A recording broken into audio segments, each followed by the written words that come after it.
السلام علیکم پیارے پاکستانیوں، یہ ویڈیو اب تک کی ویڈیو سے ہٹ کر ہے۔ اس میں کسی کتاب یا فلسفے کا تعارف نہیں، بلکہ ایک ایسا پیغام ہے جو ہم تمام پاکستانیوں کے لیے بہت اہم ہے۔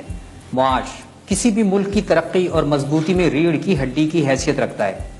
یہی وجہ ہے کہ دنیا کی تمام ترقی یافتہ اقوام وہ ہیں جو معاشی لحاظ سے انتہائی مضبوط ہیں، لیکن پاکستان کا معاملہ یہ ہے کہ ہمارا وطن معاشی لحاظ سے ایمرجنسی کی حالت میں ہے۔ پاکستان پر بیرونی قرضوں کا بوجھ 98 بلین ڈالر تک جا پہنچا ہے۔ ڈالر کے مقابلے میں روپے کی قدر صرف 1 روپیہ بھی کم ہو تو قرض 1 بلین ڈالر بڑھ جاتا ہے۔ پاکستان کو معاشی طور پر مضبوط کرنا ہے تو آج سے کچھ اقدامات کرنے ہوں گے، اور یہ اقدامات حکومت کو نہیں کرنے، ہمیں کرنے ہیں۔ مطلب یہ کہ آپ کو قدم بڑھانا اور اپنی ذمہ داری ادا کرنی ہے۔ نمبر 1، بیرون ملک سے برآمد کی گئی اشیاء کی بجائے ملک میں تیار کی گئی اشیاء کا استعمال کیا جائے۔ مثال کے طور پر غیر ملکی مشروبات چھوڑ کر دیسی مشروبات جیسے لیمو پانی وغیرہ کے استعمال کو رواج دیا جائے۔ نمبر 2، بجلی آج زندگی کی لازمی ضرورت ہے۔ سچ پوچھے تو جس وقت گھر یا دفتر میں بجلی نہیں ہوتی اس وقت دماغ بھی کام نہیں کرتا۔ بجلی کا بقدر ضرورت استعمال ضروری ہے، مگر اس کا زیاں نہ صرف پیسے کا نقصان ہے بلکہ شرعاً جائز بھی نہیں ہے۔ اس سلسلے میں ہم کیا کر سکتے ہیں؟ شادی بیاہ پر لائٹنگ کا بیجا استعمال نہ کیا جائے، فلوریسنٹ بورڈز نصب نہ کیے جائیں، گھر میں جس کمرے میں کوئی موجود نہیں وہاں کے پنکھے اور بلب جلتے نہ چھوڑ دیے جائیں، اے سی کا تھرموسٹیٹ 26 سے کم نہ رکھا جائے۔ 3، ایسے ہی گیس کے استعمال میں احتیاط برتی جائے۔ گھروں میں خواتین ایک تیلی کی بچت اور مشقت سے بچنے کے لیے چولہا جلتا چھوڑ دیتی ہیں، اس سے گریز کیجیے۔ نمبر 4، ٹریفک سگنل پر گاڑی روکیں تو اپنی گاڑی کو بند کر دیں، یوں روزانہ کی بنیاد پر کروڑوں کا پیٹرول بچ سکتا ہے۔ 5، زیادہ سے زیادہ درخت لگائے جائیں، درخت زیادہ ہوں گے تو گرمی کم ہوگی اور اے سی کی ضرورت کم پڑے گی۔ 6، جن لوگوں کو اللہ نے دولت دے رکھی ہے انہیں چاہیے کہ وہ ضرورت مندوں کو قرض حسنہ دیں۔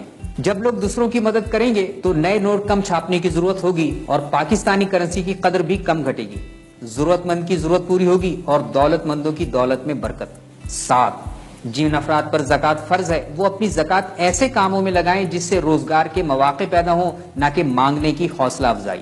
8، بیرون ملک پاکستانی اپنی رقوق ہنڈی کے ذریعے بھجوانے کی بجائے بینکوں کے ذریعے بھجوائیں، یوں پاکستانی زر مبادلہ میں اضافہ ہوگا۔ 9، بیرون ملک جائیدادیں بنانے کی بجائے پاکستان میں سرمایہ کاری کریں، دفن تو اسی ملک میں ہونا ہے تو پھر پیسہ اور جائیدادیں بیرون ملک کیوں؟ 10، سرکاری اداروں میں کام کرنے والے ملازمین پوری دیانتداری کے ساتھ کام کریں تو سرکاری ادارے بھی ترقی کر سکتے ہیں۔ سرکاری ملازمین کو اپنی سوچ بدلنی ہوگی۔ آدمی سرکاری ملازم ہو یا نجی، ہر ایک کے پاس وقت امانت ہے اور آدمی سے اس امانت کے بارے میں پوچھ ہوگی۔ 11، نشریاتی اداروں سے وابستہ افراد بالخصوص صحافی منفی خبریں پھیلانے سے گریز کریں۔ ایک منفی خبر منٹوں میں اسٹاک ایکسچینج کو متاثر کر ڈالتی ہے۔ صحافیوں پر بہت بڑی ذمہ داری عائد ہوتی ہے کہ وہ صرف تحقیق شدہ خبر ہی نشر کریں، منفی اور غیر مصدقہ خبریں معاشرے میں نہ پھیلائیں۔ 12، ہڑتال خواہ کسی بھی مقصد کے لیے ہو معاش پر ہتھوڑے کی طرح برستی ہے۔ احتجاج کے لیے ہڑتال کلچر کو ملک سے ختم کرنا ہوگا۔ ہڑتال کرنا اپنے پیروں پر خود کلہاڑی مارنے کے مترادف ہے۔ 13، جو نوجوان بے روزگار ہیں یا نوکری نہیں ملتی وہ انٹرنیٹ پر فری لانس کام تلاش کریں، جو آج کل بہت عام ہے، ان کا کاروبار بھی چلے گا اور پاکستان کو زر مبادلہ بھی ملے گا۔ 14، امپورٹڈ کاروں یعنی درآمد شدہ گاڑیوں کی خریداری سے اجتناب کیا جائے اور ملکی گاڑیوں کے استعمال کو فروغ دیا جائے۔ 15، اپنے روزمرہ اخراجات کو کم سے کم کیا جائے اور بچت کی عادت اپنائی جائے۔ کفایت شعاری کا رواج پاکستانی قوم کی اشد ضرورت ہے۔ 16، سٹیٹس ایک سراب ہے، اس سے خود کو اور اپنے بچوں کو بچایا جائے، سادگی اختیار کی جائے اور سادگی کا پرچار کیا جائے۔ مثلا مہنگے غیر ملکی تعلیمی اداروں کی بجائے بچوں کو معیاری مگر مقامی اداروں میں تعلیم دلائی جائے۔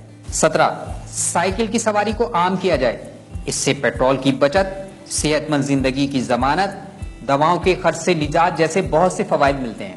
18، کوڑا کرکٹ محلے کے مخصوص مقامات پر پھینکنے کا نظام بنایا جائے، یوں گندے نالوں کی اضافی صفائی کی ضرورت نہیں پڑے گی۔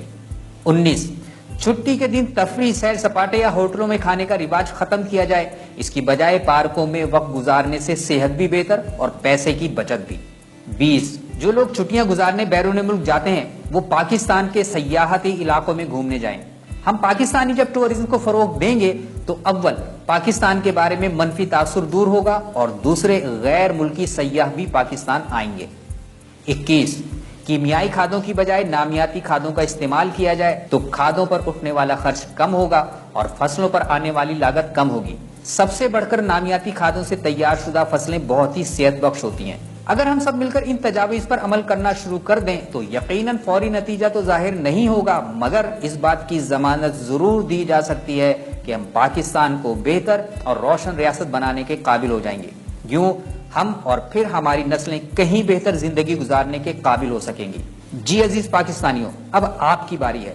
اگر اس حوالے سے آپ کے ذہن میں کوئی تجویز ہے تو فوراً نیچے کمنٹ میں لکھ کر شیئر کیجئے۔ ہو سکتا ہے آپ کے کسی خیال سے ویورز کو تقویت ملے اور ایک اچھی روایت کا آغاز ہو جائے اور پھر یہ روایت ایک تحریک بن جائے۔ یاد رکھیے، تبدیلی محض حکومت کے تبدیل ہونے سے نہیں آتی، حقیقی تبدیلی عام فرد کی تبدیلی سے آتی ہے، اور ملک کی معاشی ترقی میں فرد کی تبدیلی کا کردار سب سے اہم ہے۔